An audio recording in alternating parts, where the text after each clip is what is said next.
ನಮಸ್ಕಾರ, ನಾನು Guru. Welcome back to the channel. Ola electric stock ಎಕ್ಸ್ಚೇಂಜಲ್ಲಿ ಲೀಸ್ಟ್ ಆಗುತ್ತೆ. ಲೀಸ್ಟ್ ಆಗಿ 15 ದಿವಸದಲ್ಲಿ ಒಂದು 100% ರಿಟರ್ನ್ಸ್ನ ಅದು ತಂದು ಕೊಡುತ್ತೆ. ₹158 ಹೈ ಮಾಡಿದ ಈ ಸ್ಟಾಕು ನಾನು ವಿಡಿಯೋ ಮಾಡ್ತಿರೋ ಹೊತ್ತಿಗೆ 40ರಿಂದ 45% ಕೆಳಗಡೆ ಟ್ರೇಡ್ ಮಾಡ್ತಾ ಇದೆ. ಕಂಪನಿಯಲ್ಲಿ ಸೇಲ್ಸ್ ಬೀಳ್ತಾ ಇದೆ, ಕಸ್ಟಮರ್ ಕಂಪ್ಲೇಂಟ್ ಜಾಸ್ತಿ ಆಗ್ತಾ ಇದೆ. ಓಲಾ ಸ್ಕೂಟಲ್ಲಿ ತನಿತಾನೆ ಬೆಂಕಿ ಹತ್ಕೊಳ್ತಾ ಇದೆ. ಒಂದಿಷ್ಟು ಜನ ತಾವೇ ಬೆಂಕಿನ ಹಚ್ತಾ ಇದ್ದಾರೆ. ಹಾಗೆಯೇ ಒಂದಿಷ್ಟು ಜನ ಶೋರೂಮ್ಗೆ ಕೂಡ ಹೋಗಿ ಬೆಂಕಿನೂ ಹಚ್ಚಿದ್ದಾರೆ.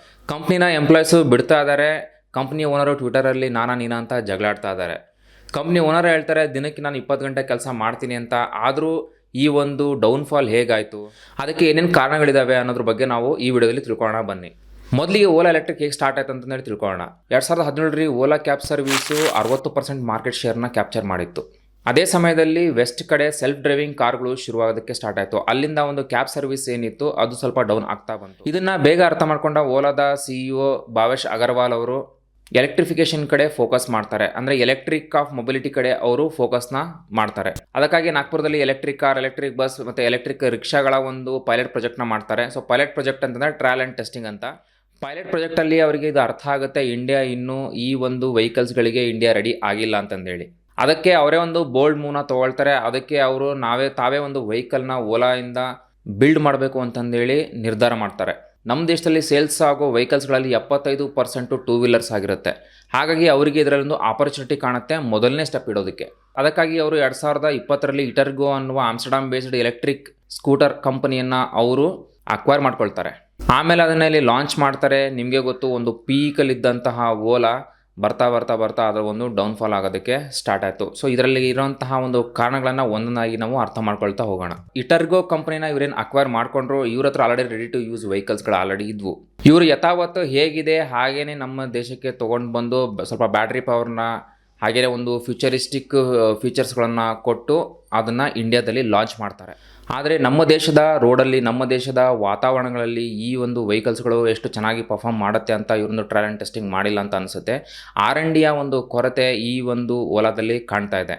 ಅದೇ ನಮ್ಮ ದೇಶದ ಸುಮಾರು ಟೂ ವೀಲರ್ ಕಂಪ್ನಿಗಳಿದ್ದಾವೆ. ಅವರು ಒಂದು ಪ್ರಾಡಕ್ಟ್ನ ಲಾಂಚ್ ಮಾಡಬೇಕು ಅಂತಂದರೆ ಆ ಪ್ರಾಡಕ್ಟ್ನ ಅವ್ರು ಏನು ಮಾಡ್ತಾರೆ ಅಂತಂದರೆ ತುಂಬ ಟ್ರಯಲ್ ಆ್ಯಂಡ್ ಟೆಸ್ಟ್ನ ಮಾಡ್ತಾರೆ. ಸೇಫ್ಟಿ ಫೀಚರ್ ನೋಡ್ತಾರೆ, ಸ್ಟೆಬಿಲಿಟಿ ಹೇಗಿದೆ ನೋಡ್ತಾರೆ, ಎಫಿಷಿಯನ್ಸಿ ಹೇಗಿದೆ ನೋಡ್ತಾರೆ. ಈ ಥರ ಒಂದು ಪ್ರಾಡಕ್ಟ್ನ ಅವರು ಟೆಸ್ಟ್ ಮಾಡಿ ಅದಾದ ನಂತರ ಅವರು ಅದನ್ನು ಲಾಂಚ್ ಮಾಡ್ತಾರೆ. ಸೊ ಉದಾಹರಣೆಗೆ ನಾವು ನೋಡೋದಾದರೆ ಬಜಾಜ್ನ ಒಂದು CNG ಬೈಕ್ ಅಂದರೆ ಪ್ರಪಂಚದ ಮೊದಲ CNG ಬೈಕ್ ಏನು ಬಂತು. ಸೊ ಇವ್ರು ಏನು ಮಾಡ್ತಾರೆ, ಆ ಒಂದು ಬೈಕ್ನ, ಯಾಕಂದರೆ CNG ಅಂತಂದರೆ ಅದರಲ್ಲೊಂದು ಗ್ಯಾಸ್ ಟ್ಯಾಂಕ್ನ ಫಿಕ್ಸ್ ಮಾಡಿರ್ತಾರೆ. ಸೊ ಹಾಗಾಗಿ ಅದರ ಒಂದು ಸೇಫ್ಟಿ ಎಷ್ಟಿದೆ ಅಂತಂದೇಳಿ ತೋರಿಸೋದಕ್ಕೋಸ್ಕರ ಸುಮಾರು ಅದಕ್ಕೆ ಒಂದು ಕ್ರ್ಯಾಶ್ ಮಾಡೋದಾಗಿರ್ಬೋದು, ಲಾರಿನ ಬೈಕ್ ಮೇಲೆ ಹತ್ಸೋದಾಗಿರ್ಬೋದು, ಅಂದರೆ ಏನೇನೆಲ್ಲ ಪಾಸಿಬಿಲಿಟೀಸ್ ಇತ್ತು ಆ ಒಂದು ಸಿಲಿಂಡರು ಸೇಫ್ ಇದೆ ಅಂತ ತೋರಿಸೋದಕ್ಕೆ ಅದನ್ನೆಲ್ಲ ತೋರಿಸಿದ್ರು. ಸೊ ಹಾಗಾಗಿ ಜನರಿಗೆಲ್ಲೊಂದು ನಂಬಿಕೆ ಹುಡ್ಕೊಳ್ಳೋಕೆ ಸ್ಟಾರ್ಟ್ ಆಗುತ್ತೆ. ಓಕೆ, ಇದು ಎಷ್ಟು ಸೇಫ್ಟಿ ಇದೆ ಅಂತಂದೇಳಿ. ಹಾಗಾಗಿ ಜನ ಅದನ್ನು ಮೇ ಬಿ ಬೈ ಮಾಡೋದಕ್ಕೆ ಇಂಟ್ರೆಸ್ಟ್ನ ತೋರಿಸ್ಬೋದು. ಆದರೆ ಓಲಾದಲ್ಲಿ ಆ ಒಂದು R&Dಯ ಕೊರತೆ ಇದೆ ಅಂತಂದೇಳಿ ನಮಗೆ ಕಾಣಿಸ್ತಾ ಇದೆ. ಆದರೆ ಓಲಾದ ಎಲೆಕ್ಟ್ರಿಕ್ನ ಒಂದು ಫ್ಯೂಚರಿಸ್ಟಿಕ್ ಫೀಚರ್ಸ್ನ ನೋಡಿ ನಮ್ಮ ಜನ ಬಿದ್ದೋಗ್ಬಿಡ್ತಾರೆ. ಅದು ಯಾವ ಲೆವೆಲ್ಲಿಗೆ ಅಂತಂದರೆ 24 ಗಂಟೆಯಲ್ಲಿ 1,00,000ದಷ್ಟು ಬುಕ್ಕಿಂಗ್ ಓಲಾ ಎಲೆಕ್ಟ್ರಿಕ್ಗೆ ಬರುತ್ತೆ. ಅಂದರೆ ಇದು ಒಂದು ಕ್ರಿಯೇಟ್ ಮಾಡುತ್ತೆ most prebooked two wheeler vehicle ಅಂತ ಅನ್ಸ್ಕೊಳ್ಳುತ್ತೆ. ಒಂದು ತಿಂಗಳಲ್ಲಿ 5 ಲಕ್ಷದಷ್ಟು ಬುಕ್ಕಿಂಗು ಓಲಾ ತಗೊಳುತ್ತೆ. ಅಂದರೆ ಇವರು ಮಾರ್ಕೆಟ್ ಲೀಡರ್ ಆಗಿ TVSನ ಮತ್ತು ಹೀರೋನ ಹಿಂದಾಕಿ ಮಾರ್ಕೆಟ್ ಲೀಡರ್ ಆಗ್ತಾರೆ. ಎರಡನೇ ಕಾರಣ ನೋಡೋದಾದರೆ ಸರ್ವಿಸ್. ಒಂದು ಅಫೋರ್ಡಬಲ್ ವೆಹಿಕಲ್ ಅಂದರೆ ಜನ ನೋಡೋವಂಥದ್ದು ಮೈಲೇಜ್ ಹೇಗೆ ಬರುತ್ತೆ, ಹಾಗೆ ಅದರ ಒಂದು ಸರ್ವಿಸ್ ಕಾಸ್ಟ್ ಎಷ್ಟು ಅಂತಂದೇಳಿ. ಓಲಾದಲ್ಲಿ ಫ್ಯೂಚರಿಸ್ಟಿಕ್ ಫೀಚರ್ಸ್ ಏನು ಕೊಟ್ಟರು, ಅದರ ಜೊತೆಗೆ ಅವರು ಕೀ ಕೊಡೋದನ್ನ ಬಿಟ್ಟರು. ಸೊ ಎಲ್ಲದು ಸ್ಕ್ರೀನಲ್ಲೇ ನೀವು ಅನ್ಲಾಕ್ ಮಾಡ್ಕೋಬೇಕು, ಪಾಸ್ವರ್ಡ್ ಹಾಕಿ, ಅದಾದ ನಂತರ ನೀವು ಅಪ್ಲಿಕೇಶನಲ್ಲಿ ಅನ್ಲಾಕ್ ಮಾಡ್ಕೊಳ್ಳಿ ಅಂತಂದೇಳಿ ಬಿಟ್ಬಿಟ್ರು. ನಿಮಗೂ ಗೊತ್ತು, ಟೆಕ್ನಾಲಜಿ ಅಂತ ತಕ್ಷಣ ಏನಾದರೂ ಒಂದು ಎರರ್ಸ್ ಬರ್ತಾನೆ ಇರುತ್ತೆ. ಇವಾಗ ನಾವು ಲಕ್ಷ ಕೊಟ್ಟು ಮೊಬೈಲ್ ತೊಗೊಂಡ್ರು ಸಹಿತ ಸಮ್ಟೈಮ್ಸ್ ಏನೋ ಒಂದು ಹ್ಯಾಂಗ್ ಆಯಿತು ಅಂತ ನಮ್ಗೆ ವರ್ಕೇ ಮಾಡೋದಕ್ಕಾಗಲ್ಲ. ಆಗಿರಬೇಕಾದ್ರೆ ಇಷ್ಟು ಒಂದು ವೆಹಿಕಲ್ಲು, ನಾವು ಗಾಡಿ ರೋಡಲ್ಲಿ ತೊಗೊಂಡಂಥ ವೆಹಿಕಲಲ್ಲಿ ಇಷ್ಟೊಂದು ಫೀಚರ್ಸ್ಗಳನ್ನು ತುಂಬಿದಾಗ, ಎಸ್ಪೆಷಲಿ ಟೂ ವೀಲರ್ಗಳಿಗೆ, ಕಾರ್ ಆದರೆ ಇದನ್ನು ಅನದರ್ ಪಾರ್ಟ್ ಆಗುತ್ತೆ. ಬಟ್ ಟೂ ವೀಲರ್ಗಳಿಗಾದರೆ ನಡು ರೋಡಲ್ಲಿ ಏನಾದರೂ ಈ ಥರ ಸ್ಟಾಪ್ ಆಗೋವಂಥದ್ದು ಅಥವಾ ಹ್ಯಾಂಡಲ್ ಲಾಕ್ ಆದರೆ ಓಪನ್ ಮಾಡೋಕ್ಕೆ ಆಗದೇ ಇರೋವಂಥದ್ದು ಸಿಚುವೇಷನ್ಸ್ಗಳು ಬಂತು ಅಂತಂದರೆ ಎಷ್ಟು ದೊಡ್ಡ ಪ್ರಾಬ್ಲಮ್ ಆಗುತ್ತೆ. ಆದರೆ ನಮ್ಮ ಜನಕ್ಕೆ ಸ್ಟಾರ್ಟಿಂಗ್ ಇದು ಅಷ್ಟು ಅರ್ಥ ಆಗಲಿಲ್ಲ. ಯಾಕಂತಂದರೆ ಅದೊಂದು ಮಜಾ ಅನಿಸುತ್ತೆ. ಈಗ ಹೊಸದಾಗಿ ಏನೋ ಒಂದು ಬಂತು ಅಂದರೆ ಓಕೆ ಚೆನ್ನಾಗಿದೆ ಅಂತ ಅನಿಸುತ್ತೆ. ಬಟ್ ಅದು ಬರ್ತಾ ಅವರಿಗೆ ಈ ಸ್ಕ್ರೀನಲ್ಲಿ ಅನ್ಲಾಕ್ ಮಾಡೋಕ್ಕೆ ಹೋದಾಗ ಏನಾಗ್ತಾ ಬಂತು ಅಂದರೆ ಗ್ಲಿಚ್ ಸ್ಟಾರ್ಟ್ ಆಯಿತು, ಹ್ಯಾಂಡಲ್ ಬಾರ್ ಲಾಕ್ ಆಗೋದಕ್ಕೆ ಸ್ಟಾರ್ಟ್ ಆಯಿತು, ಸಡನ್ನಾಗಿ ಹೋಗ್ತಾ ಇರ್ಬೇಕಾದ್ರೆ ಗಾಡಿ ರೋಡಲ್ಲೇ ಆಫ್ ಆಗೋವಂಥದ್ದು, ಬ್ಯಾಟ್ರಿ ಫೇಲ್ಯೂರ್ ಆಗೋವಂಥದ್ದು. ಸೊ ಈ ಸಮಸ್ಯೆಗಳು ಬರ್ತಾ ದೊಡ್ಡದಾಗ್ತಾ ಹೋಯಿತು. ಇದೆಲ್ಲ ಆದಾಗ ಗಾಡಿನ ಸರ್ವಿಸ್ ಸೆಂಟ್ರಿಗೆ ತೊಗೊಂಡೋದ್ರೆ 1 ವಾರ, ತಿಂಗಳು, 6 ತಿಂಗಳ ಗಂಟಲೆ ಅಲ್ಲಿ ನಾಗಕ್ಕೆ ಸ್ಟಾರ್ಟ್ ಆಯಿತು ಅಂತಂದರೆ ವೆಹಿಕಲ್ಸ್ಗಳು ನಿಂತ್ಕೊಳ್ಳೋಕೆ ಸ್ಟಾರ್ಟ್ ಆದವು ಗ್ಯಾರೇಜಲ್ಲಿ. ಅದೇ ಈ ಪೆಟ್ರೋಲ್ ಮತ್ತು ಡೀಸೆಲ್ ವೆಹಿಕಲ್ಸ್ಗಳಾದರೆ ನೀವು ನೋಡ್ಬೋದು, ಒಂದು ಪ್ರಾಡಕ್ಟ್ ಮಾಡಿದ್ರು ಅಂತಂದರೆ ಅವರು ಒಂದು ಸರ್ವಿಸ್ ಕಡೆ ಗಮನ ಜಾಸ್ತಿ ಕೊಡ್ತಾರೆ. ಒಂದು ಪ್ರಾಡಕ್ಟ್ ಮಾಡಿದಾಗ ಜನರಿಗೆ ಸರ್ವಿಸ್ ಕೊಡೋದು ಅಷ್ಟೇ ಇಂಪಾರ್ಟೆಂಟ್ ಆಗುತ್ತೆ. ಆ ಸರ್ವಿಸಲ್ಲಿ ಆ ಒಂದು ಪ್ರಾಡಕ್ಟ್ನಲ್ಲಿ ಏನೇ ಪ್ರಾಬ್ಲಮ್ ಇದ್ರೂ ಅಲ್ಲಿ ಅದನ್ನು ನಾವು ಸಾಲ್ವ್ನ ಮಾಡ್ಕೊಳ್ಬೋದು.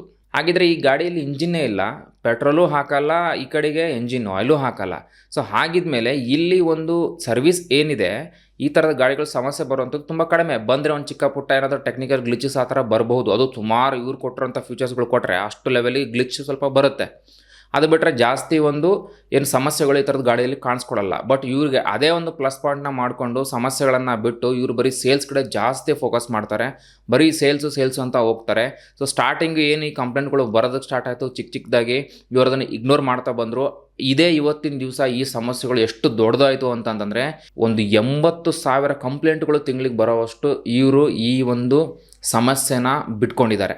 ಈ ಥರದ ಗಾಡಿ ತೊಗೊಳ್ಳೋದೇ ಸಾಮಾನ್ಯ ಜನ, ಅವರಿಗೆ ನೀವು ಈ ಥರ ಹಿಂಸೆ ಕೊಟ್ಟರೆ ಯಾರು ಬದುಕ್ತಾರೆ ಸರ್? ಹಾಗೆಯೇ ರೀಸೆಂಟಾಗಿ ಯಾವುದೋ ಒಂದು ಸಿಟಿಯಲ್ಲಿ ಕಸ್ಟಮರು ಸರ್ವಿಸಿಗೆ ಕೊಟ್ಟಾಗ 90,000 ಒಂದು ಬಿಲ್ ಹಾಕಿ ಕಳಿಸಿದ್ದಾರೆ ಅವರಿಗೆ. ಸೊ ಆ ಮನುಷ್ಯ ಸಿಟ್ಟು ಬಂದುಬಿಟ್ಟು ಆ ಗಾಡಿನ ಸುತ್ತಿಗೆ ತೊಗೊಂಡು ಪುಡಿ ಮಾಡಿದ್ದಾನೆ. ಸೊ ಈ ರೀತಿಯ ಒಂದು ನ್ಯೂಸ್ಗಳು ಪದೇ ಜನರ ಕಿವಿಗೆ ಬೀಳ್ತದೆ, ಸೋಷಿಯಲ್ ಮೀಡಿಯಾದಲ್ಲಿ ಅದು ಹಬ್ಬತಾ ಇದೆ ಅಂತ ಅಂದಾಗ ಆ ಕಂಪ್ನಿನ ಜನ ಹೇಗೆ ನಂಬೋದಕ್ಕೆ ಹೋಗ್ತಾರೆ?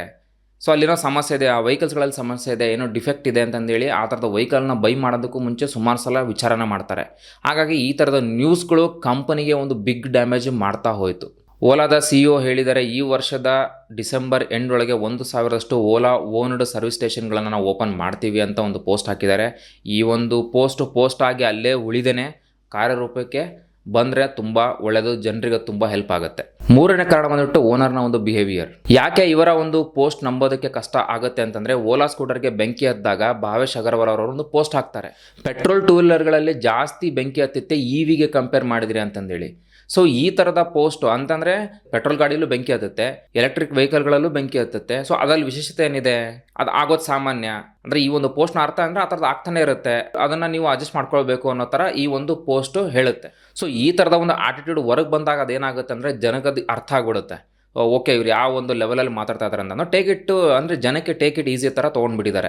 ಈ ಥರದ ಸಮಸ್ಯೆಗಳಾದಾಗ ಅದಕ್ಕೊಂದು ಸೊಲ್ಯೂಷನ್ ಹುಡುಕೋದಾಗಿರ್ಬೋದು, ಪ್ರಾಬ್ಲಮ್ಗಳನ್ನು ಸಾಲ್ವ್ ಮಾಡೋಂಥದ್ದಾಗಿರ್ಬೋದು, ಅದಕ್ಕೊಂದು ಉತ್ತರ ಕೊಡೋಂಥದ್ದು ಏನಾದರೂ ಪೋಸ್ಟಲ್ಲಿ ಬಂದಾಗ ಏನಾಗುತ್ತೆ ಅಂತಂದರೆ, ಯಾಕಂದರೆ ಅವ್ರು ಆಲ್ಮೋಸ್ಟ್ ಪ್ರತಿಯೊಂದು ಮಾಡೋದೇ ಒಂದು ಪೋಸ್ಟಲ್ಲೇ ಅವರೆಲ್ಲದನ್ನು ಹೇಳೋದ್ರಿಂದ ಆ ಥರದ ಒಂದು ರಿಪ್ಲೈ, ಒಂದು ಸಮಾಧಾನವಾಗಿ ಒಂದು ರಿಪ್ಲೈ ಬಂತು ಅಂತಂದರೆ ಜನರು ಅದನ್ನು ಅಕ್ಸೆಪ್ಟ್ ಮಾಡ್ತಾರೆ.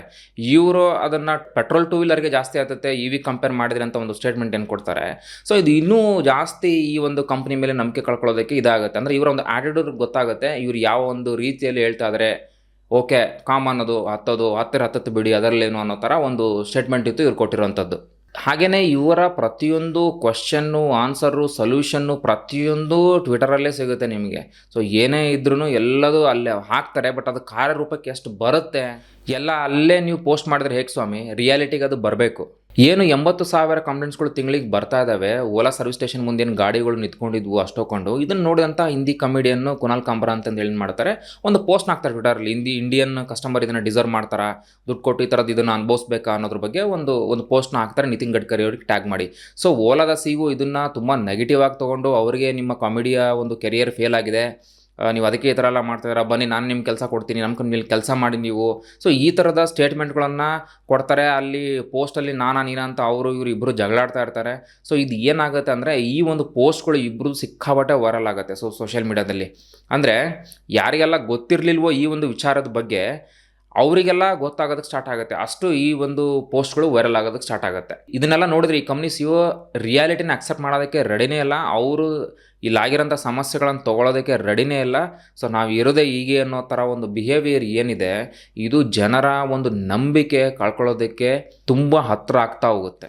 ಇನ್ನು ಬೇರೆ ಬೈಕ್ನ ಲಾಂಚ್ ಮಾಡ್ತೀವಿ, ಕಾರ್ನ ಲಾಂಚ್ ಮಾಡ್ತೀವಿ ಅಂತಂದೇಳಿ ಒಂದು ಬೈಕ್ ಲಾಂಚ್ ಮಾಡಿದ ಒಂದು ಇವೆಂಟ್ ಮಾಡಿದ್ರೂ ಮುಂದಿನ ವರ್ಷಕ್ಕೆ ಅನ್ನೋದು ಬರುತ್ತೆ ಅಂತಂದೇಳಿ. ಸೊ ಮೊದಲಿಗೆ ಓಲಾ ಸ್ಕೂಟರ್ಗಳ ಸಮಸ್ಯೆ ಏನಿದೆ ಅದನ್ನು ಕ್ಲೀನಾಗಿ ಬಗೆಹರಿಸಿ ಅದರ ಒಂದು ಸೊಲ್ಯೂಷನ್ನ ಹುಡುಕಿ ಅದನ್ನು ಫಸ್ಟು ಕರೆಕ್ಟಾಗಿ ಒಂದು ಸರ್ವಿಸ್ ಕೊಡೋದಕ್ಕೆ ಸ್ಟಾರ್ಟ್ ಮಾಡಿ. ಆಮೇಲೆ ನೀವು ಕಾರ್ ಆದರೂ ಲಾಂಚ್ ಮಾಡಿ, ಟ್ರಕ್ ಆದರೂ ಮಾಡಿ, ಟ್ರೈನ್ ಆದರೂ ಲಾಂಚ್ ಮಾಡಿ. ಫಸ್ಟ್ ಮೊದಲಿಗೆ ಓಲಾ ಸ್ಕೂಟರ್ಗಳ ಸಮಸ್ಯೆಗಳನ್ನು ಬಗೆಹರಿಸಿ. 4ನೇ ಕಾರಣ ಬಂದುಬಿಟ್ಟು ಅಟ್ರಿಷನ್ ರೇಟ್, ಅಂದರೆ ಕಂಪ್ನಿಯಲ್ಲಿ ಕೆಲಸ ಬಿಡುವವರು. ಇದು 47% ಇದೆ ಓಲಾದಲ್ಲಿ. ಅಂದರೆ ಪ್ರತಿ 2 ವರ್ಷಕ್ಕೆ ಒಂದು ಸಲ ಕಂಪನಿಯ ಟೀಮ್ನ ಮತ್ತೆ ರೀಬಿಲ್ಡ್ ಮಾಡಬೇಕು. ಅವನಿಗೆ ಕೆಲಸ ಏನು ಅಂತಂದೇಳಿ ಅರ್ಥ ಆಗೋದ್ರಲ್ಲೇ ಅವನು ಕೆಲಸ ಬಿಟ್ಟು ಹೋಗಿರ್ತಾನೆ. ಹೀಗಾದರೆ ಕಂಪ್ನೀಲಿ ಹೇಗೆ ಒಂದು ಟೀಮ್ ಬಿಲ್ಡ್ ಆಗುತ್ತೆ? ಅಟ್ರಿಷನ್ ರೇಟು ಬೇರೆ ಟೂಲರ್ ಕಂಪ್ನಿಗಳಿಗೆ ಹೋಲಿಸಿದ್ರೆ ಟಿ ವಿ ಎಸ್ಸಲ್ಲಿ 6%, ಇರೋದಲ್ಲಿ 4-5% ಒಂದು ಅಟ್ರಿಷನ್ ರೇಟ್ ಇದೆ. ಎಕ್ಸ್ಪರ್ಟ್ಗಳ ಪ್ರಕಾರ ಗುಡ್ ಅಟ್ರಿಷನ್ ರೇಟ್ ಅಂತಂದರೆ ಅದು ಬಿಲೋ 10% ಅಂತಂದೇಳಿ. ಇದು ಬೇರೆ ಬೇರೆ ಇಂಡಸ್ಟ್ರಿಗಳಿಗೆ ಬೇರೆ ಬೇರೆ ಥರ ಇರುತ್ತೆ. ಬಟ್ ಒಂದು ಆ್ಯಾವ್ರೇಜ್ ನೋಡಿದ್ರೆ ಬಿಲೋ 10% ಅಟ್ರಿಷನ್ ರೇಟ್ ಇರಬೇಕು ಒಂದು ಕಂಪ್ನಿದಂತ ಹೇಳುತ್ತೆ. ಹಾಗಿದ್ರೆ ಓಲಾದಲ್ಲಿ 47% ಇದೆ ಅಂತಂದರೆ ಇಲ್ಲಿ ಪ್ಲ್ಯಾನ್ಸ್ಗಳಾಗಲಿ, ಡಿಸಿಷನ್ಸ್ಗಳು, ಒಂದು ಟೀಮ್ ಬಿಲ್ಡಿಂಗು ಯಾವ ಥರ ನಡೆಯುತ್ತೆ ಅನ್ನೋದು ನೀವೇ ಅರ್ಥ ಮಾಡ್ಕೊಳ್ಬೇಕು. ಓನರ್ ಹೇಳ್ತಾರೆ ದಿನಕ್ಕೆ ನಾನು 20 ಗಂಟೆ ಕೆಲಸ ಮಾಡ್ತೀನಿ ಅಂತಂದೇಳಿ. ಹಾಗಿದ್ರೆ ಎಂಪ್ಲಾಯ್ಗೆ ಇವರು 24 ಗಂಟೆ ಕೆಲಸ ಮಾಡಿಸ್ತಾರಾ? ಏನು ಕತೆ ಗೊತ್ತಿಲ್ಲ ನಮಗೆ. 5ನೇ ಕಾರಣ ಬಂದ್ಬಿಟ್ಟು ಕಾಂಪಿಟೇಷನ್. ಓಲಾ ಎಲೆಕ್ಟ್ರಿಕ್ ಲಾಂಚ್ ಆದಾಗ EV ಕಾನ್ಸೆಪ್ಟೇ ನಮ್ಗೆ ಹೊಸದು, EV ಟೂ ವೀಲರ್ಗಳೇ ನಮ್ಗೆ ಹೊಸದು. ಯಾಕಂತಂದ್ರೆ ಅಲ್ಲಿವರೆಗೂ ನಾವು ಎಂಜಿನ್ ಬೈಕ್ಗಳನ್ನು ಉಪಯೋಗಿಸ್ತಾ ಇದ್ದಿದ್ದರಿಂದ ಸೊ ನಮಗೆ ಇದು ಯಾವ ಥರ ಓಡುತ್ತೆ, ಇದು ಎಷ್ಟು ಸಸ್ಟೈನ್ ಅಂದರೆ ವರ್ಕ್ ಆಗುತ್ತೆ, ಚೆನ್ನಾಗಿ ಓಡುತ್ತಾ ಗಾಡಿ ಅನ್ನೋದು, ಇವೆಲ್ಲ ಸುಮಾರು ಡೌಟ್ಸ್ಗಳಿರೋ ಸ್ಟಾರ್ಟ್ ಆಯಿತು. ಈಗ ಮಳೇಲಿ ಬಂದರೆ ಹೇಗೆ, ಈಗ ಗಾಡಿ ಇದರಲ್ಲೇ ಮುಳುಗ್ಬಿಟ್ರೆ ನೀರಲ್ಲಿ ಏನು ಕಥೆನೇನೋ, ಶಾಕ್ ಸರ್ಕಿಟೆಲ್ಲ ಆಗಿಬಿಡುತ್ತೆ ಏನೋ. ಸೊ ಈ ಥರದ್ದೆಲ್ಲ ನನಗೂ ಸಹಿತ ಆ ಥರದ್ದೊಂದು ಡೌಟ್ಸ್ಗಳು ತುಂಬ ಇತ್ತು ಸ್ಟಾರ್ಟಿಂಗು ಇದೆಲ್ಲ ಲಾಂಚ್ ಆದಾಗ. ಬರ್ತಾ ಬರ್ತಾ ನಮಗೂ ಇದೆಲ್ಲ ಅರ್ಥ ಆಗೋದಕ್ಕೆ ಸ್ಟಾರ್ಟ್ ಆಯಿತು. ಇದು ಒಂದು ನಾರ್ಮಲ್ ಸ್ಕೂಟರ್ ಥರನೇ ಇರುತ್ತೆ, ಸೊ ಹೇಗೆ ಏನು ಅಂತ ಒಂದು ಐಡಿಯಾ ಬರೋದಕ್ಕೆ ನಮ್ಗೆ ಅದು ಸ್ಟಾರ್ಟ್ ಆಯಿತು. ಸೊ ಈ ಸ್ಕೂಟರ್ಗಳನ್ನು ಬೈ ಮಾಡೋದಕ್ಕೆ ಜನ ಜಾಸ್ತಿ ಇಂಟ್ರೆಸ್ಟ್ ತೋರಿಸೋದಕ್ಕೆ ಇನ್ನೊಂದು ರೀಸನ್ ಏನು ಅಂತಂದರೆ ಆಗಿನ ಟೈಮಲ್ಲಿ ಪೆಟ್ರೋಲ್ ರೇಟ್ಗಳೆಲ್ಲ ಜಾಸ್ತಿ ಆಗ್ತಾ ಹೋಯಿತು. ಇದು ಜನಕ್ಕೆ ಇದೊಂದು ಅಫೋರ್ಡೆಬಲ್ ಸ್ಕೂಟರ್ ಥರ ಅನ್ನಿಸ್ತು. ಸೊ ಹಾಗಾಗಿ ಏನು ಮಾಡಿದ್ರು ಅಂದರೆ ಸುಮಾರು ಜನ ಸಬ್ಸಿಡಿ ಕೂಡ ಸಿಗ್ತಾ ಇರೋದ್ರಿಂದ, ಸೆಂಟ್ರಲ್ ಆಗಿ ಸ್ಟೇಟ್ಗಳಿಂದ ಎಲ್ಲ ಸಬ್ಸಿಡಿ ಸಿಗ್ತಾ ಇರೋದ್ರಿಂದ ಈ ಥರ ಸ್ಕೂಟರ್ನ ಬೈ ಮಾಡೋಕ್ಕೆ ತುಂಬ ಇಂಟ್ರೆಸ್ಟ್ ತೋರ್ಸೋಕ್ಕೆ ಸ್ಟಾರ್ಟ್ ಮಾಡಿದರು. ಹಾಗಾಗಿ ಈ ಕಾನ್ಸೆಪ್ಟೇ ಹೊಸದಾಗಿರೋದ್ರಿಂದ ಇವ್ರೇನು ಮಾರ್ಕೆಟಲ್ಲಿ ಏನು ಎಂಟ್ರಿ ಕೊಟ್ಟ ತಕ್ಷಣ ಇವರೊಂದು 50-60% ಮಾರ್ಕೆಟ್ನ ಕ್ಯಾಪ್ಚರ್ ಮಾಡಿಬಿಟ್ರು. ಏನು ಹಳೆ ಪ್ಲೇಯರ್, ರೀಜನಲ್ ಪ್ಲೇಯರ್ಗಳೇನಿದ್ರು ಅವ್ರನ್ನೆಲ್ಲ ಸೈಡ್ ಲೈನ್ ಮಾಡಿಬಿಟ್ರು. ಒಂದು ಆ ಲೆವೆಲ್ಗೆ ಅವ್ರ ಮಾರ್ಕೆಟ್ನ ಕ್ಯಾಪ್ಚರ್ ಮಾಡಿದರು. ಈಗಿನ ಪರಿಸ್ಥಿತಿ ಹೇಗಿದೆ ಅಂತಂದರೆ TVS, ಬಜಾಜು, ಹೀರೋ ಇವರೆಲ್ಲ ಮಾರ್ಕೆಟಲ್ಲಿ ಎಂಟ್ರಿ ಆಗಿದ್ದಾರೆ. ಇವರು ಅಗ್ರೆಸಿವ್ ಆಗಿ ಮಾರ್ಕೆಟ್ನ ಕ್ಯಾಪ್ಚರ್ ಮಾಡ್ತಾ ಇದ್ದಾರೆ. ಆಮೇಲೆ ಇವರು ಪ್ರಾಡಕ್ಟ್ಗಳನ್ನು ಲಾಂಚ್ ಮಾಡಿದ್ದಾರೆ, ಅದನ್ನು ಅಪ್ಡೇಟ್ಗಳನ್ನು ಮಾಡ್ತಾ ಇದ್ದಾರೆ. ಹಾಗೆಯೇ ಇವ್ರದ್ದು ಒಂದು ಸ್ಟ್ರೆಂತ್ ಏನು ಅಂತಂದರೆ ಇವ್ರ ಹತ್ರ ಆಲ್ರೆಡಿ ಒಂದು ಸರ್ವಿಸ್ ಏನು ಪ್ರೊವೈಡ್ ಮಾಡ್ತಾರೆ, ಅದು ಒಂದು ಒಳ್ಳೆ ಸರ್ವಿಸ್ ನೆಟ್ವರ್ಕ್ನ ಇವ್ರ ಹತ್ರ ಇದೆ. ಒಂದು ಪ್ರಾಡಕ್ಟ್ ಜೊತೆ ಒಂದು ಒಳ್ಳೆ ಸರ್ವಿಸು ಇದೆ. ಹಾಗಾಗಿ ಜನ ಏನು ಈ ಥರದ ಸ್ಕೂಟಿಗಳನ್ನು ತೊಗೊಳ್ತಾರೆ, ಸೊ ಸರ್ವಿಸ್ ಕೊಡೋದು ಏನು ಅಷ್ಟು ಇಂಪಾರ್ಟೆಂಟ್ ಆಗುತ್ತೆ, ಅದು ಈ 3 ಜನದ ಹತ್ರ ಇದೆ. ಹಾಗಾಗಿ ಬರ್ತಾ ಈ ಒಂದು EVಯಲ್ಲಿ ನೋಡಿದರೆ ಸೊ ಈ ಥರದ ಕಂಪ್ನಿಗಳಿಗೆ, ನಮ್ಮ ರೀಜನಲ್ ಕಂಪ್ನಿಗಳೇನಿದ್ದಾವೆ ಇವರಿಗೆ ಇದೊಂದು ಪ್ಲಸ್ ಪಾಯಿಂಟ್ ಆಗ್ತಾ ಹೋಗ್ಬೋದು. ಈ 3 ಜನ ಪ್ಲೇಯರ್ ಏನಿದ್ದಾರೆ, ಇದೇ ವರ್ಷ ಸೆಪ್ಟೆಂಬರ್ ತಿಂಗಳ ರಿಪೋರ್ಟ್ ಪ್ರಕಾರ 48% ಮಾರ್ಕೆಟ್ EV ಟೂ ವೀಲರ್ ಮಾರ್ಕೆಟ್ನವರು ಕಂಟ್ರೋಲ್ ಮಾಡ್ತಾ ಇದ್ದಾರಂತೆ. ಇದೇ ವರ್ಷ ಮೇದಲ್ಲಿ 31% ಇತ್ತು. ಸೊ ಈ ಲೆವೆಲ್ಗೆ ಇವರು ಮಾರ್ಕೆಟ್ ಕ್ಯಾಪ್ಚರ್ ಮಾಡ್ತಾ ಇದ್ದಾರೆ ಅಂದರೆ ಓಲಾಗೆ ಬರ್ತಾ ಇದು ಒಂದು ಟಫ್ ಕಾಂಪಿಟೇಷನ್ ಆಗ್ತಾ ಹೋಗುತ್ತೆ. 6ನೇ ಕಾರಣ ಬಂದ್ಬಿಟ್ಟು ಗೌರ್ಮೆಂಟ್ನ ಇನ್ವೆಸ್ಟಿಗೇಷನ್ಸ್. ಗೌರ್ಮೆಂಟ್ ಇವ್ರು ಏನು ಬಿದ್ದಿದೆ, ನೋಟಿಸ್ನ ಇವ್ರ ಕಂಪ್ನಿಗೆ ಕಳಿಸಿದೆ. ಯಾಕಂದರೆ CCPIಗೆ ಜನರಿಂದ 10,000ಕ್ಕಿಂತ ಜಾಸ್ತಿ ಕಂಪ್ಲೇಂಟ್ಗಳು ಹೋಗಿರುತ್ತೆ. ಹಾಗಾಗಿ ಒಂದು ಶೋಕಾಸ್ ನೋಟಿಸ್ನ ಅವರು ಕಂಪ್ನಿ ಕಳಿಸ್ತಾರೆ. ನೋಟಿಸಲ್ಲಿ ಕನ್ಸ್ಯೂಮರ್ ಪ್ರೊಟೆಕ್ಷನ್ ಆ್ಯಕ್ಟ್ನ ಸುಮಾರು ಪ್ರಾವಿಷನ್ಸ್ಗಳನ್ನು ಇವರು ಉಲ್ಲಂಘನೆ ಮಾಡಿದ್ದಾರೆ. ಮಿಸ್ಲೀಡಿಂಗ್ ಆ್ಯಡ್ನ ಕೊಡೋದಾಗಿರ್ಬೋದು, ಅನ್ಫೇರ್ ಟ್ರೇಡ್ ಪ್ರಾಕ್ಟೀಸ್ ಮಾಡೋದಾಗಿರ್ಬೋದು, ಹಾಗೆಯೇ ಕನ್ಸ್ಯೂಮರ್ ರೈಟು ವಾಲೇಷನ್ ಮಾಡಿದ್ದಾರೆ ಅಂತಂದೇಳಿ. ಓಲಾ ಈ ಒಂದು ನೋಟಿಸ್ಗೆ ಎಷ್ಟು ಫಾಸ್ಟಾಗಿ ಅವರು ರಿಪ್ಲೈ ಕೊಡ್ತಾರೆ ಅಂದರೆ 15 ದಿವಸದಲ್ಲಿ ಇವ್ರು ಹೇಳ್ತಾರೆ 99% ಅಷ್ಟು ನಾವು ಕಸ್ಟಮರ್ ಪ್ರಾಬ್ಲಮ್ಸ್ ಏನಿದೆ ನಾವು ಸಾಲ್ವ್ ಮಾಡಿದ್ದೀವಿ. ಅಂದರೆ 10,000 ಕಂಪ್ಲೇಂಟ್ಸ್ ಏನು ಬಂದಿತ್ತು ಅದನ್ನು 15 ದಿವಸದಲ್ಲಿ ಇವ್ರು ಸಾಲ್ವ್ ಮಾಡಿದ್ದೀನಿ ಅಂತ ಹೇಳ್ತಾರೆ. ಹಾಗೆಯೇ ministry of heavy industries MHI ಕೂಡ ಒಂದು ಕಂಪ್ಲೇಂಟ್ನ ಲಾಡ್ಜ್ ಮಾಡ್ಕೊಳ್ಳುತ್ತೆ ಸರ್ವಿಸ್ ರಿಲೇಟೆಡ್ ಇಶ್ಯೂ ಬಗ್ಗೆ. MHI ಕೆಳಗೆ ಬರುವ ಸಂಸ್ಥೆ ARAI, automotive research association of ಇಂಡಿಯಾಗೆ ಒಂದು ರಿಪೋರ್ಟ್ನ ಕೇಳುತ್ತೆ. ಯಾಕಂದರೆ ARAI ಏನಿದೆ ಇದು ಏನು ಮಾಡುತ್ತೆ ಅಂತಂದರೆ ಸಸ್ಟೈನ್ ಅಂದರೆ ಒಂದು ವೆಹಿಕಲ್ಸ್ಗಳಿಗೆ ಒಂದು ಸರ್ಟಿಫಿಕೇಷನ್ ಇಡುತ್ತೆ, ಅದರ ಸ್ಟೆಬಿಲಿಟಿ ಬಗ್ಗೆ, ಅದರ ಒಂದು ಸೇಫ್ಟಿ ಬಗ್ಗೆ. ಸೊ ಮತ್ತು ಎಮಿಷನ್ ಏನು ಪೊಲ್ಯೂಟ್ ಮಾಡುವಂತಹ ವೆಹಿಕಲ್ಸ್ಗಳು ಏನಿರುತ್ತೆ ಅದು ಯಾವ ಒಂದು ಇದಿರಬೇಕು, ನಾನ್ಸಲ್ಲಿ ಇರಬೇಕು ಅನ್ನೋದ್ರ ಬಗ್ಗೆ ಈ ಥರದ ಸರ್ಟಿಫಿಕೇಷನ್ ARAI ಇಶ್ಯೂ ಮಾಡುತ್ತೆ. ಸೊ ಅವರಿಗೆ ಇದು ಕ್ವಶನ್ ಮಾಡ್ತಾ ಇದ್ದಾರೆ. MHI ಒಂದು ಇನ್ವೆಸ್ಟಿಗೇಷನ್ ರಿಪೋರ್ಟ್ ಕೇಳ್ತಾ ಇದೆ, ಹೇಗೆ ನೀವು ಓಲಾಗೆ ಈ ಥರದ ಒಂದು ಇದನ್ನು ಕೊಟ್ಟಿದ್ದೀರಾ, ಸೊ ಅದು ಏನು ಯಾವ ಥರ ಅಂತ ಒಂದು ರಿಪೋರ್ಟ್ನ ಇವರಿಗೆ ಕೇಳಿದೆ. ಯಾಕೆ MHI ಕೂಡ ಇಷ್ಟು ಇಂಟ್ರೆಸ್ಟ್ ತೋರಿಸ್ತದೆ ಈ ಒಂದು ವಿಚಾರದಲ್ಲಿ ಅಂತಂದರೆ ಇವರ ಅಂಡರಲ್ಲಿ ಏನು ಸಬ್ಸಿಡಿಗಳೆಲ್ಲ ಏನು ಕೊಡ್ತಾರೆ. ಹಾಗೆಯೇ ಇತ್ತೀಚೆಗೆ PM E-ಡ್ರೈವ್ ಸ್ಕೀಮಿಂದ 1,772 ಕೋಟಿ ಕೊಟ್ಟಿದ್ದಾರೆ. ಇದರಿಂದ 24,79,120 EV ಸ್ಕೂಟರ್ಗಳಿಗೆ ಸಪೋರ್ಟ್ ಸಿಗುತ್ತೆ. ಹಾಗಾಗಿ ಈ ವಿಚಾರದಲ್ಲಿ MHI ಇಂಟ್ರೆಸ್ಟ್ನ ತೋರಿಸಿದೆ ಈ ಒಂದು ವಿಚಾರದ ಬಗ್ಗೆ. ಇಷ್ಟೆಲ್ಲ ಈ ಕಂಪ್ನಿ ಬಗ್ಗೆ ಒಂದು ನೆಗೆಟಿವ್ ಬರುತ್ತೆ ಅಂತಂದರೆ ಅದಕ್ಕೆ ಆ ಕಂಪ್ನಿನೇ ಕಾರಣ. ಸೋಷಿಯಲ್ ಮೀಡಿಯಾದಲ್ಲಿ ಇವ್ರು ಹಾಕ್ತಿರೋಂಥ ಪೋಸ್ಟ್ಗಳು, ಇವ್ರು ಕೊಡ್ತಾರಂತಹ ರೀಸನ್ಗಳು, ಇವರು ಜನರಿಗೆ ಕ್ಯಾರೆ ಅಂದೇ ಇರೋವಂಥದ್ದು, ಸೊ ಏನು ತಲೆ ಕೆಡಿಸ್ಕೊಳ್ತಾ ಇರೋವಂಥದ್ದು, ಸೊ ಸೋಷಿಯಲ್ ಮೀಡಿಯಾಗಳದ್ದು ವೈರಲ್ ಆಗಿ ಈ ಒಂದು ಕಂಪ್ನಿ ಬಗ್ಗೆ ಇಷ್ಟು ನೆಗೆಟಿವ್ ಥಾಟ್ಸ್ಗಳು ಬರೋದಕ್ಕೆ ಕಾರಣ ಆಯಿತು. ಓಲಾ ಎಲೆಕ್ಟ್ರಿಕ್ ಹತ್ರ ಒಂದು ಅಫೋರ್ಡೆಬಲ್ ಸ್ಕೂಟರ್ಗಳಿದೆ, ಡಿಸೈನ್ಗಳು ಚೆನ್ನಾಗಿದೆ, ಆದರೆ ಅದರಲ್ಲಿರೋಂತಹ ಸಮಸ್ಯೆಗಳನ್ನು ಇವರು ಸಾಲ್ವ್ ಮಾಡಿದರು ಅಂತಂದರೆ ಇವರು ಮತ್ತೆ ಒಂದು ಮಾರ್ಕೆಟ್ನ ಕ್ಯಾಪ್ಚರ್ ಮಾಡೋಲ್ಲಿ ಯಶಸ್ವಿ ಆಗ್ಬೋದು. ಸರ್ವಿಸ್ ವಿಚಾರದಲ್ಲಿ ಓಲಾ ಅವರ ಒಂದು ಕಾಂಪಿಟೇಟರ್ನ ನೋಡಿ ಕಲ್ತ್ರೆ ತುಂಬ ಒಳ್ಳೆಯದು. ಯಾಕಂದರೆ ಜನ ಇದನ್ನು ಅಷ್ಟು ಇಷ್ಟಪಟ್ಟಿದ್ರು. 5 ವರ್ಷದಲ್ಲಿ 7 ಲಕ್ಷ ಸೇಲ್ಸ್ನ ಇವರು ಮಾಡಿದ್ದಾರೆ ಅಂದರೆ ನೀವು ಅರ್ಥ ಮಾಡ್ಕೊಳ್ಳಿ ಯಾವ ಒಂದು ಲೆವೆಲ್ಗೆ ಓಲಾ ಒಂದು ಇಂಪ್ಯಾಕ್ಟ್ ಮಾಡಿತ್ತು EV ಸ್ಕೂಟರಲ್ಲಿ ಅಂತಂದೇಳಿ. ಇನ್ಮೇಲಾದರೂ ಇವರು ಇದನ್ನು ತಿದ್ಕೊಂಡು ಏನೋ ಒಂದು ಪ್ರಾಬ್ಲಮ್ಸ್ಗಳಿದೆ ಸಾಲ್ವ್ ಮಾಡ್ಕೊಂಡು ಹೋದರೆ ಒಳ್ಳೆಯದು. ಇಲ್ಲಾಂದ್ರೆ ಇರೋಂತಹ ಮಾರ್ಕೆಟ್ ಶೇರ್ ಇದೆ, ಅದನ್ನು ಸಹಿತ ಈ ಉಳಿದಿರೋಂತಹ ಒಂದು ಬಿಗ್ ಪ್ಲೇಯರ್ಗಳು ಕಿತ್ಕೊಳ್ತಾರೆ. ಓಲಾ ಇಂಡಿಯಾದ leading electric 2 wheeler 18% gross margin achieve ಮಾಡಿದರೆ ಬೇರೆ ಅವರ ಕಾಂಪಿಟೇಟರ್ಗೆ ಹೋಲಿಸಿದ್ರೆ. ಮತ್ತೆ ಅಗ್ರೆಸಿವ್ ಲೋಕಲೈಸೇಷನ್, ವರ್ಟಿಕಲ್ ಇಂಟಿಗ್ರೇಷನ್ ಮಾಡ್ತಾ ಇದ್ದಾರೆ. D2C ಮಾಡೆಲಿಂದ ಕಸ್ಟಮರ್ಗೆ ಡೈರೆಕ್ಟ್ ಆಗಿ ಪ್ರಾಡಕ್ಟ್ನ ತಲುಪಿಸ್ತಾ ಇದ್ದಾರೆ. ಇದರಿಂದ ಇಂಟರ್ಮೀಡಿಯೇಟು ಮಧ್ಯವರ್ತಿಗೆ ಹೋಗಬೇಕಾದಂಥ ಒಂದು ಕಾಸ್ಟ್ ಏನಿದೆ ಅದು ಕೂಡ ಉಳಿಸ್ತಾ ಇದ್ದಾರೆ. ಹಾಗೆಯೇ ಇವರಿಗೆ ಗೌರ್ಮೆಂಟ್ ಸಬ್ಸಿಡಿ ಕೂಡ ಸಿಗ್ತಾ ಇದೆ. ಅದರಲ್ಲಿ PLI ಸ್ಕೀಮಿಂದ ಮತ್ತು ಫೇಮ್ ಅನ್ನೋ ಸ್ಕೀಮಿಂದ 2 ಇದರಿಂದ ಇವರಿಗೆ ಸಬ್ಸಿಡಿ ಕೂಡ ಸಿಗ್ತಾ ಇದೆ. ಕೊನೆಯದಾಗಿ ಓಲಾ ಎಲೆಕ್ಟ್ರಿಕ್ ನಮ್ಮ ದೇಶದ ಸ್ಟಾರ್ಟಪ್ ಕಂಪನಿ. ಇದು ಬೆಳಿಬೇಕು, ಹೆಸರು ಮಾಡಬೇಕು, ಇದಕ್ಕೆ ನಮ್ಮ ಸಪೋರ್ಟ್ ಇದ್ದೇ ಇರುತ್ತೆ. ಹಾಗಂತ ಇವ್ರು ಏನೇ ಮಾಡಿದ್ರು ಜನರಿಗೆ ಕಿತ್ತೋಗಿರೋ ಪ್ರಾಡಕ್ಟ್ನ ಕೊಟ್ಬಿಟ್ಟು ಸಮಸ್ಯೆ ತಂದಿಟ್ಟು ಅದನ್ನು ಕೇರ್ ಮಾಡ್ದೇ ತಿಂಗಳ ಸ್ಕೂಟಿನ ಹೊರ ನಿಲ್ಲಿಸ್ಕೊಂಡು ಜನಸಾಮಾನ್ಯರಿಗೆ ಇವ್ರು ಕೊಡ್ತಾರಂತಹ ತೊಂದರೆ ಏನಿದೆ ಇದನ್ನು ನಾವು ಹಾಗೆಯೇ ಕ್ರಿಟಿಸೈಸ್ ಮಾಡ್ತೀವಿ, ಇದಕ್ಕೆ ನಾವು ಪ್ರಶ್ನೆ ಕೂಡ ಮಾಡ್ತೀವಿ. ಹಾಗಂತ ಇವ್ರು ಮಾಡಿರೋದು ಎಲ್ಲದನ್ನ ಒಪ್ಕೊಳ್ಳೋಕೆ ಸಹಿತ ಆಗೋದಿಲ್ಲ. ಹಾಗೆಯೇ ಕಳ್ಕೊಂಡಿರೋಂತಹ ನಂಬಿಕೆ ಏನಿದೆ ಆ ನಂಬಿಕೆನ ಮತ್ತೆ ಗಳಿಸಿ. ಹಾಗೆಯೇ ಇನ್ನೊಂದು ಮುಖ್ಯವಾದ ವಿಷಯ ಏನಂದರೆ ದಿನಕ್ಕೆ 20 ಗಂಟೆ ಕೆಲಸ ಮಾಡೋದ್ರಿಂದ ಮೇ ಬಿ ತಲೆ ಓಡದೇ ಇರ್ಬೋದು. ಸೊ ದಿನಕ್ಕೆ 10 ಗಂಟೆನೇ ಕರೆಕ್ಟಾಗಿ ಕೆಲಸ ಮಾಡಿದರು ಅಂತಂದರೆ ಈ ಥರ ಸಮಸ್ಯೆಗಳನ್ನು ಇನ್ನೂ ತುಂಬ ಈಸಿಯಾಗಿ ಬಗೆಹರಿಸ್ಬೋದು ಅನ್ನೋದು ನನ್ನ ನಂಬಿಕೆ ಅಂತ ಹೇಳ್ತಾ ನಾನು ನಿಮಗೆ ಮುಂದಿನ ವಿಡಿಯೋದಲ್ಲಿ ಸಿಗ್ತೀನಿ. ಧನ್ಯವಾದಗಳು.